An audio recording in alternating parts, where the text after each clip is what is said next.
sabi nga sa iyo kami, ikaw ay tapat at sapat. Naniniwala mo kayo, kapag tayo nagtatapat sa Diyos sa buhay, ikaw ay magiging sapat? Naniniwala mo ba kayo, kapag tayo nagtatapat sa Diyos sa buhay, sa lahat ng pagkakataon ng panahon, ikaw ay magiging sapat sa lahat ng bagay. Diba? Pero ang tanong, pag pinalimutan mo, minsan ikaw ay pinakos, ikaw ay kadalasan, nangihingan ng tulong-paypay. Ang tanong is, minsan ba kulang ka? Hindi lang sinansa na, kulang ka spiritually, nangihingan ng tulong-paypay, sinyal, mental, emotional, dami ng spiritually, bakit? Hindi ka nagkakaroon sa Diyos. Every time na tayo nagtatapat kay Lord, hindi pa sa atin. Every time na tayo nagtatapat kay Lord, ang ibibigay ni Lord ay hindi pa sa sapat pa. Pagpapag mo natin ang Diyos ng buhay. Kaya sabi natin sa atin, ibigay mo natin ang tema. Ilabas natin. Sabay-sabay pa natin basahin ang tutrigo. The God is more than enough. Sabi doon, the all-sufficient God, ang Diyos, sabi doon, ay hindi pa ang sapat. Hindi po ba? Sabi doon, the God was an all-sufficient God, sabi doon, everything that we have, sabi doon, ang Diyos, sabi doon, siya ay hindi pa ang sapat pa. Hindi po ba? Ulitin natin. Ang Diyos ay nagbibigay ng higit pa at sapat pa. Ito ba? Sa lahat ng pangailangan mo, sa lahat ng pangailangan natin, ang Diyos ay sapat sa lahat ng bagay. That the God who more than enough has the power to execute all promises in the Bible. Ito ba?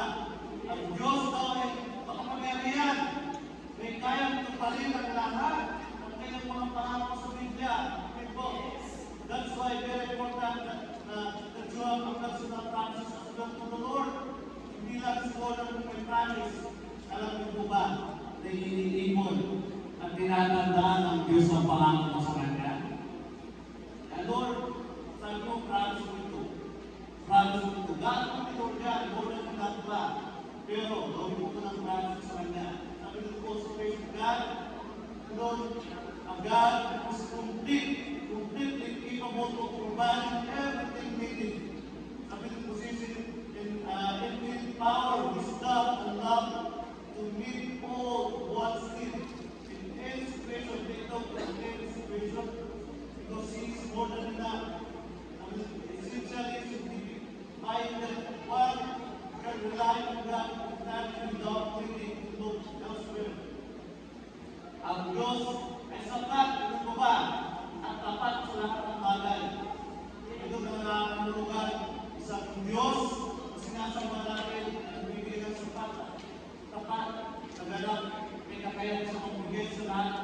Ang doon pinakailangan, ang doon ang pagkakataon.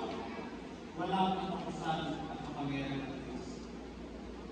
Ang kamulungan at pag-ibig upang sa mga matutunan kung lahat ng pangailangan ng isang tao sa anong sitwasyon na nalagad ng pangawalin ng isang tao maaaring pumasok sa Diyos lamang, hindi sa Kanya kaya natin. Hindi ko ba? Ibig sabihin, He is more than enough. Kaya nga, tulad ng pinandalan, Christ is more than enough. Our God is not just only faithful, but He is also more than enough. Hindi ko ba? Ang Diyos na tinanggap mo, ang Diyos na sinasamba mo sa balang ito, ay tapat at sapat sa lahat ng bagay para makakilala ng Diyos ang buhay. Sa lahat ng pagkakataon, ang Diyos ay tapat at sapat. Hindi lang silang panggaling, Siya ay nagbibigay ng buhay na walang hanggan. Amen po. Kaya sa bagay ko, Jesus is more than enough. Because number one, He is our wonderful Counselor. Nandun po yung sabi nasa natin kanina. He is more than enough because He is wonderful Counselor. Sinabi ko sabihin, siya ay kamanghamanghang tagapayo, nagbibigay ng direksyon. Sa Isaiah 29 verse 6 sabi doon, for to us, God's word, to us sa Spirit, the government shall be upon his shoulder, and his name shall be called Wonderful Counselor, Mighty God, Everlasting Father, Everlasting Prince of Peace. Siya ay Wonderful Counselor. Kamanghamang tagapayo. Ibig sabihin, He is intelligent, He is wise, He is compassionate, He is a perfect God. Ito ba, para marami ng Diyos sa mga. Hindi ko siya marami sa mga.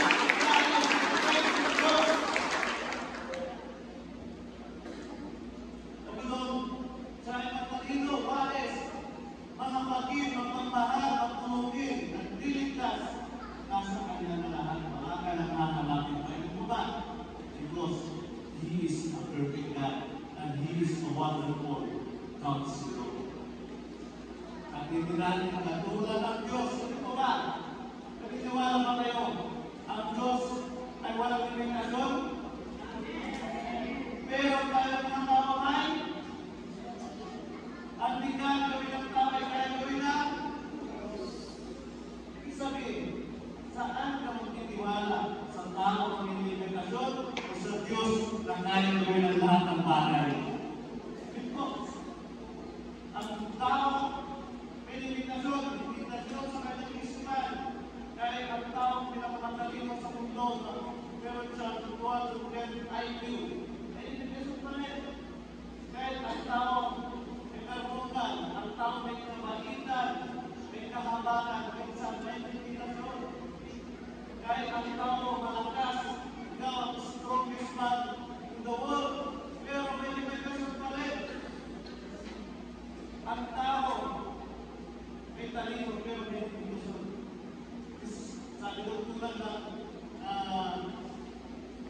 ikinukumpara natin ng Panginoon kung saan ang kanyang karunungan na mamaging parang ng Jesus sa Bible, yung mga Pariseo.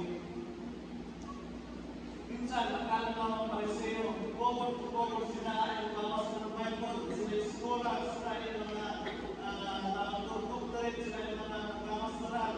Alam na nila ang salita ng Bible, sobrang nakinuha nila. Pero, hindi nila napapansin ang kanilang dinitibate at kanilang bagong kinakausap ay pinapakita ng talino ay hari ng mga hari ng Panginoon kung nagkataon-taon ng Diyos. This is the striking between Jesus and the Pharisees. Kagaya ng mga Pariseo sa Baptista, kalapit ng mga tao. Kapit, kung sa unungan lamang, pag humingi ang tao ng payo sa kanila, anong sabi ng Pariseo? Pag sila makasalanan, sila yung maglalakaw, sila yung walang pinag-aralan, hindi natin po yung mga Pariseo.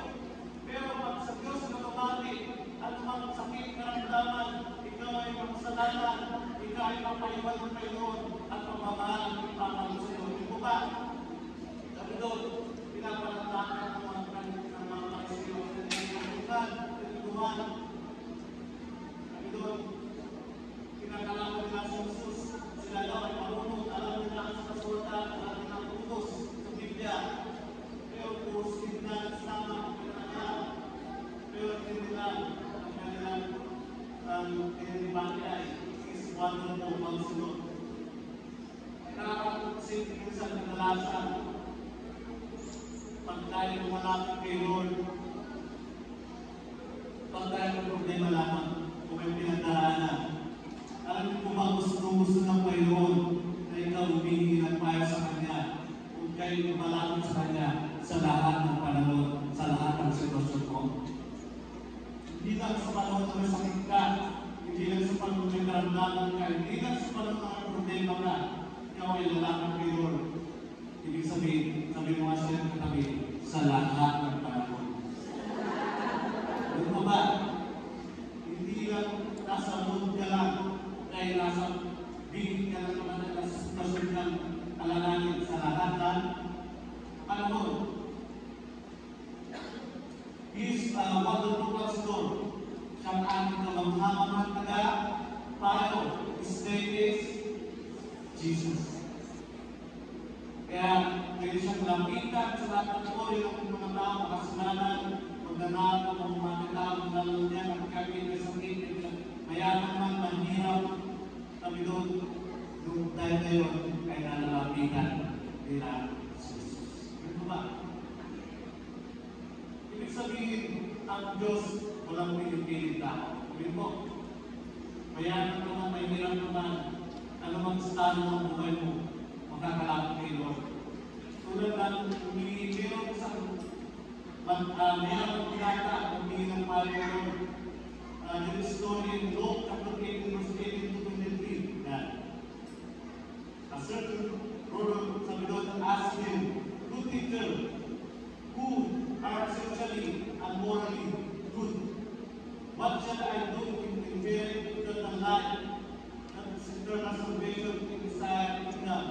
Verse 19, sabi niya, Jesus said to me, "Why do you call me good? No one is essential and morally good except God alone."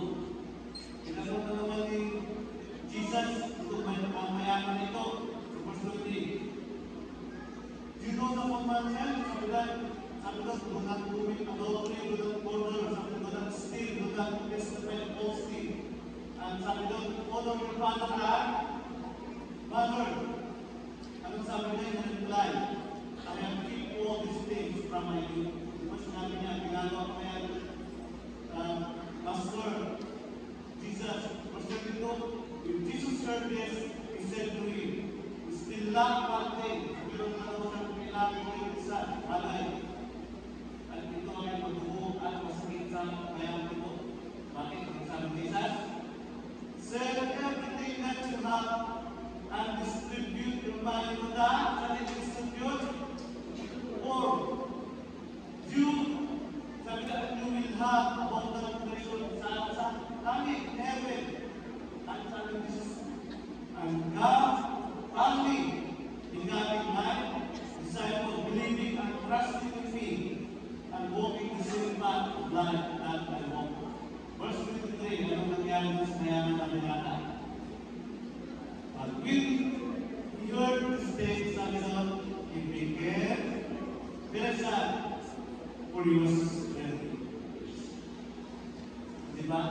Humingi siya ng tayo, humingi siya ng advice kay Lord, kay Master, kay Jesus Christ. Lord, gusto ko magkaroon ng eternal, yung heaven in heaven. Dahil ko kanya, doon adultery, doon huwag ka natin ng ganyan, honor father, mother, doon order. Ginawa ko kaya lahat. Pero, nakita ito ang kanyang puso. Susunod lamang kay Lord, siya kay Lord, kung siya ay pinagpapala.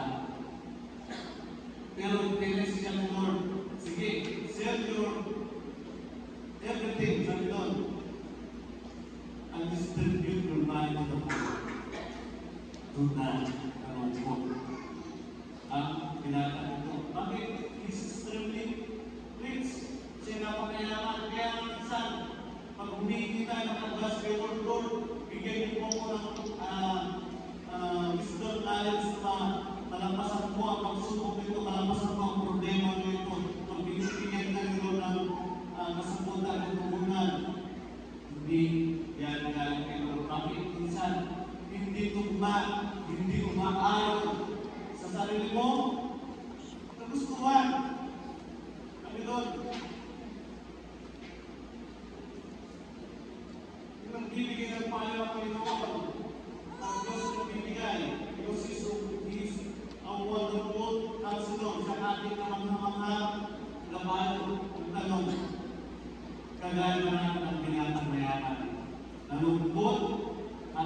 kailangan sundin ang paano natin gano'n. Hindi dahil sa kasariling gusto natin because hindi tugma sa sitwasyon at hindi umapabor sa Kanya ang sabi ng Panginoon. Kaya nga when it comes to our decision making, napaka-importante na unang-una mong lapitan at takwa. Di ba kundi ang ating wonderful Counselor. Lord, mag-realize na ba ako? Lord, magtanong ba ako? Lord, mag-aapon ba ako? Lord, dito ba business ang para sa akin? Ibig sabihin, lahat ng mga major at minor decision making natin, unang-una natin lapitan, unang-una natin hanapan ng ayaw ko lang iba kundi ang ating wonderful Counselor. So panahon na hindi natin alam ang gagawin, napaka-importante na sa Diyos ang unang tapuan. Ito ba? At hindi makakabila natin. Pero sa panahon hindi mo alam gagawin, ang Biblia, ang salita ng Diyos, ang gawin mong mapa. Ito ba? Kasi minsan nawawala tayo sa ating direction dahil sa ating sarili, diskarte at kalungan lamang. Proverbs 3:5-6 sabi doon, trust in the Lord with all your heart and not with your own understanding. In all your ways, submit to Him, and He will make your path straight. Sa Tagalog, kaya ka magtiwala ubusan at take note, huwag kang mananang sa sarili mo. Sa lahat ng ito ay sabi dyan, siya yung alalahanin upang ikay sabi ng pagkabayan sa iyong kantanakin. Take note, verse 7, huwag mo ipag-ibang yung nalalaman, ito ba? Igalan mo, sundin mo si Yahweh at tumayo sa kasabayan. Kaya yung ibang Panginoon lumalapit, sabi doon, naghahanap ng kalungan, naghahanap ng katutunan, naghahanap ng kagalingan, naghahanap ng masabutan, pupunta ng spiritistka, masona sa horoscope, sa alboragyo, sa magdadamag, sa magkukunan, sa eskulan, doon nila gusto hanapin ang kasabutan, ang kagalingan, ang katutunan, pero wala sa kanila ang kasabutan, dahil dahil sa Kristo lang. Hindi po ba? Kalaman mo natin ang Diyos sa mga This is our wonderful Counselor. Kaya minsan nakakang isipin, tumatakot tayo sa kapatamo, at wala nang kasabutan, wala nang makita tayo. At ang akala nila, minsan sa sitwasyon na hindi maayaw ang sitwasyon ng panahon sa kanila, akala nila natutulong ang Diyos. Akala nila walang ginagawa ang Diyos sa ito ba? Pero sa panahon ng tahimik ang Diyos, sa panahon ng akala ng tahimik ang Diyos, ay may ginagawa para siya. Sa Santiago chapter 1, sabi doon, ngunit kung ang sino man sa inyo ay kulang sa karunungan, ito, kanina tayo hindi ng karunungan, humingi siya sa Diyos at siya bibigyan, sapagkat ang Diyos ay nagbibigay ng sagana at hindi nanunumba. Sabihin ka natin, hindi nanunumba. Ganyan ang Jesus na sa natin din mo. Sapagkat ang Diyos ay nagbibigay ng sagana at hindi nanunumba. Hindi katulad ng tao ang kilala natin minsan lumapit tayo ng isang beses. Pangalawang beses. Sa pangalawang beses, ang sabi niya, nanunumba na yan. Sabihin sa'yo, wala ka ng pinagkatanda. Hindi ka na natuto. Ang tawag mo tayo. Ano ba? Kaya minsan pag-uliin tayo ng alawas, mga asistente sa putulan. Bago bigyan ka na, makakapit ka ba na? Word of God sa'yo. Saan mo naman kinastos ang pera? Ibig sabihin, ang tao ng mga pero ang Diyos kailangan hindi nasusumbatan. Yun po,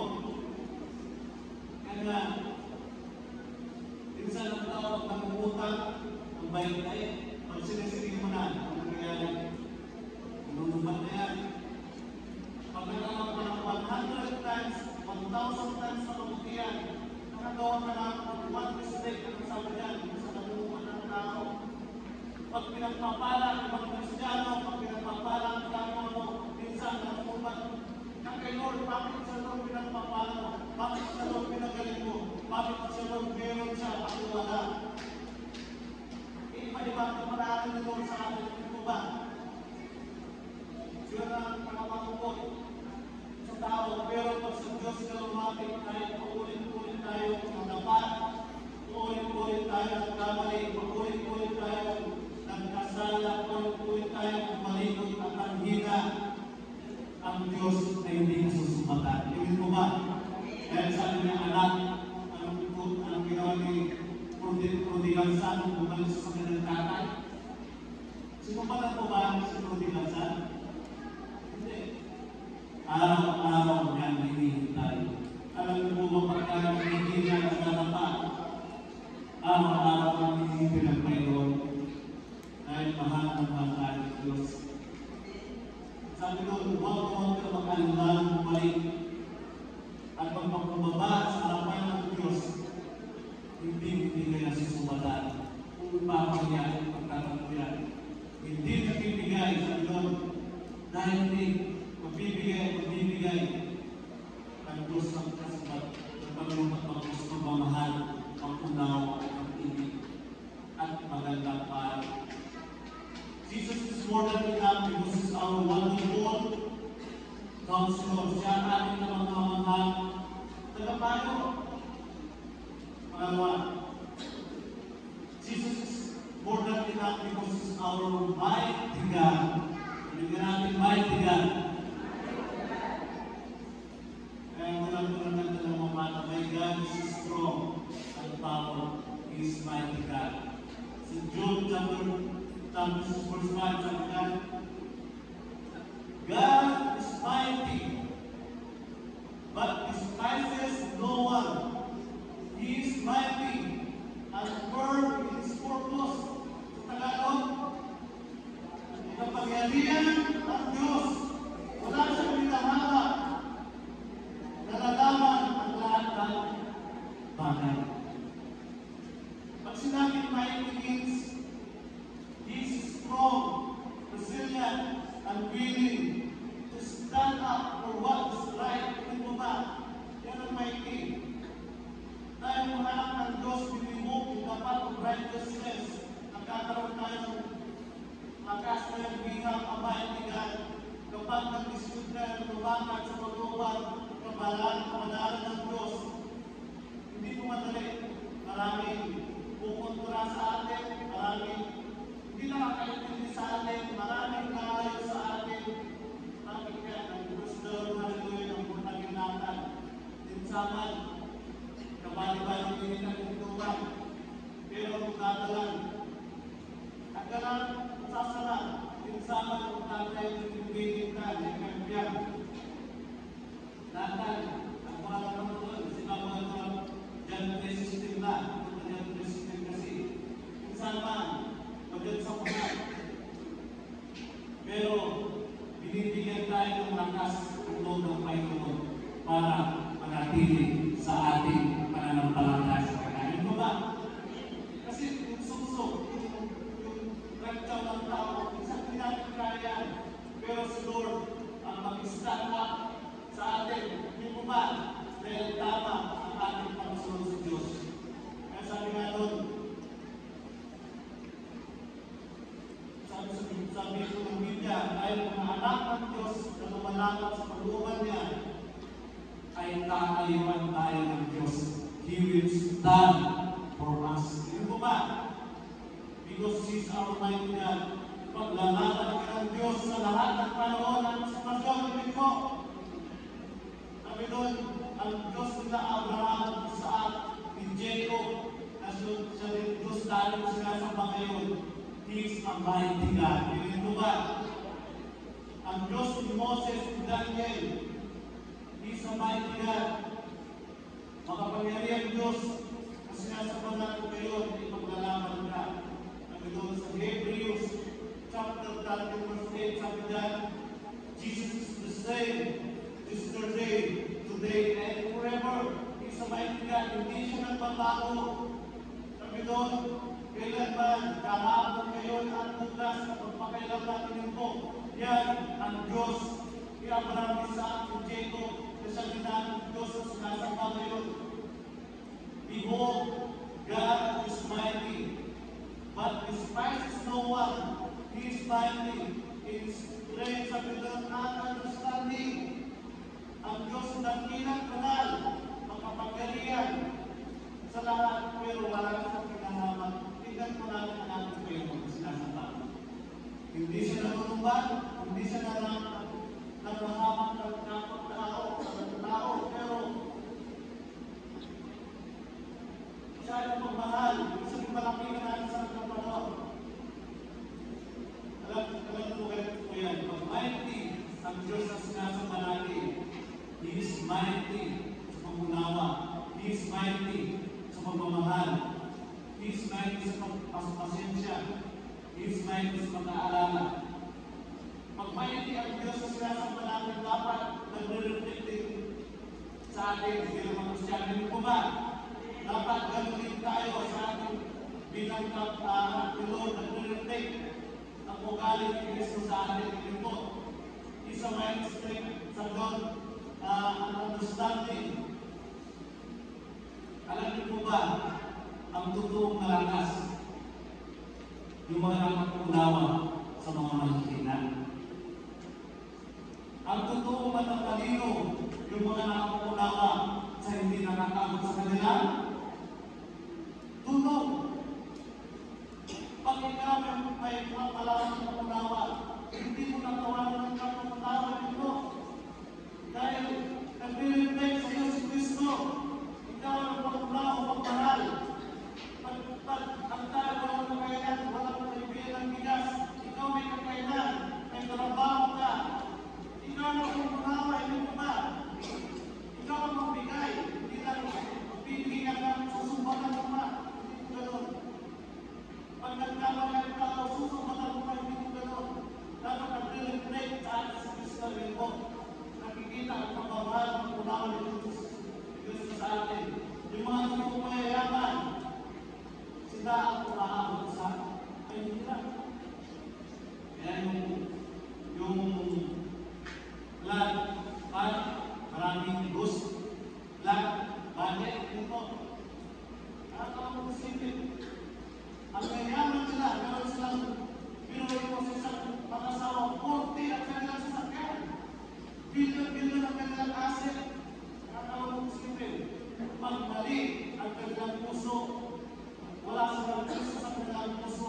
Kasakiman ang nangyari sa kanilang puso. Pero kung si Kristo sa ang nasa puso, pagmamahal, pag-ibig, pag-unawa sa kanilang puso. Para pag-unawa ang puso.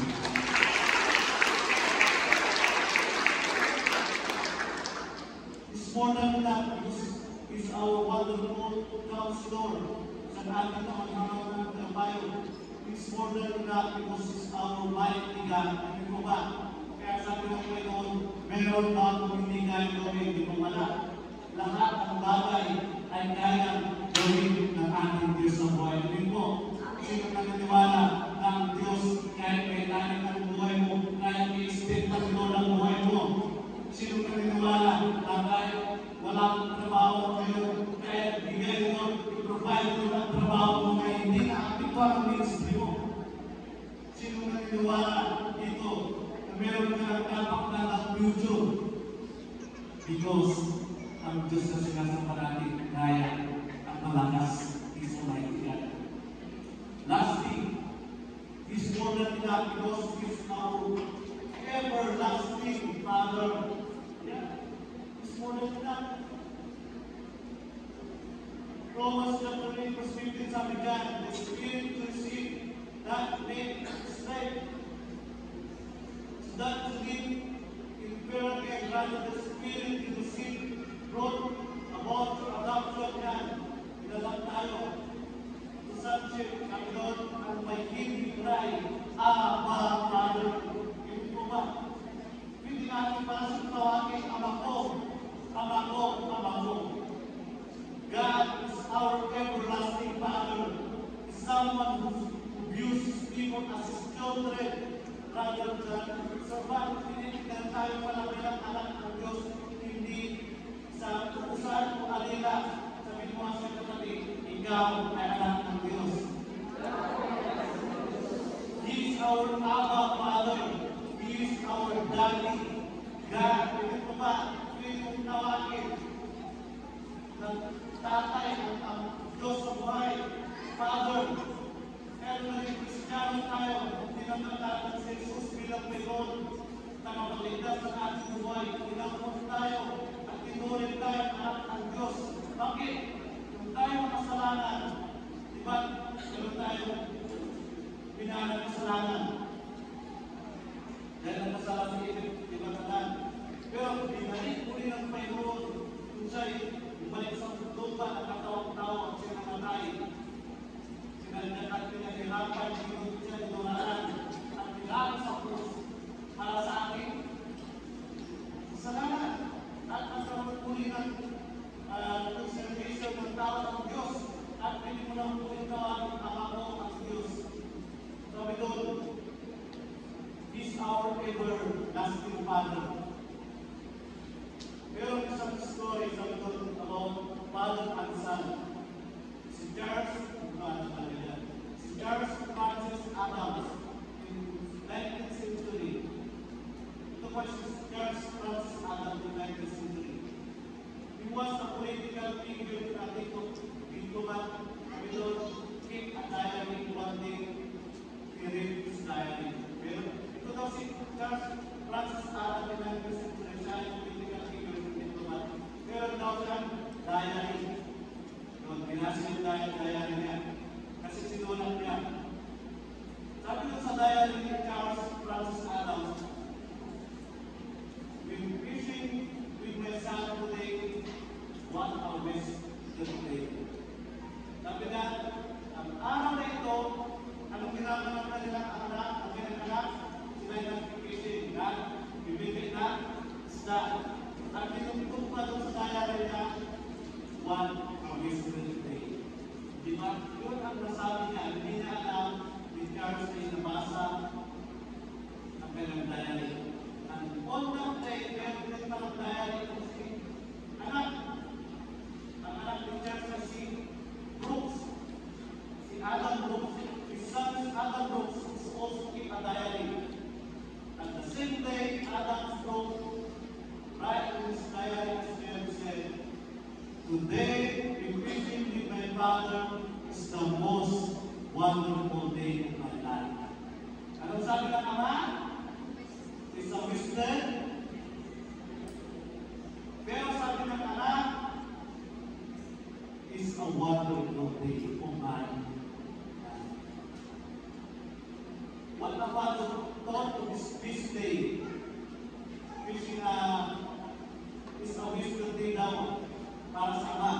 But in his son, thought sa kanyang isipan ng anak, is a wonderful fishing with my father. And I always remember that when we have everlasting Father in heaven, alam ni Lord, na pag tayo lumalapit kay Lord, kahit ang mga dati natin dito sa lupa, minsan sa kanilang kabisihan, minsan wala silang panahon, tayo ang quality sa mga anak. Pero meron tayo ama sa langit, ano mga oras na pwede natin.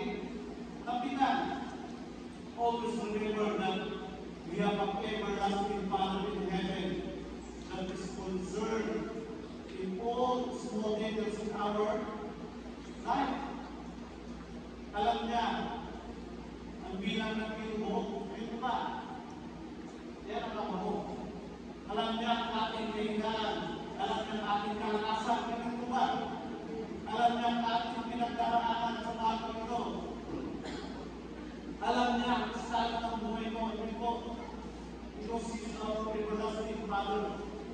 Galatians chapter 4 verse 6 sabi doon, because you are His Son, God sent the Spirit of His Son into our heart. The Spirit who called out, sabi doon, Abba, Father.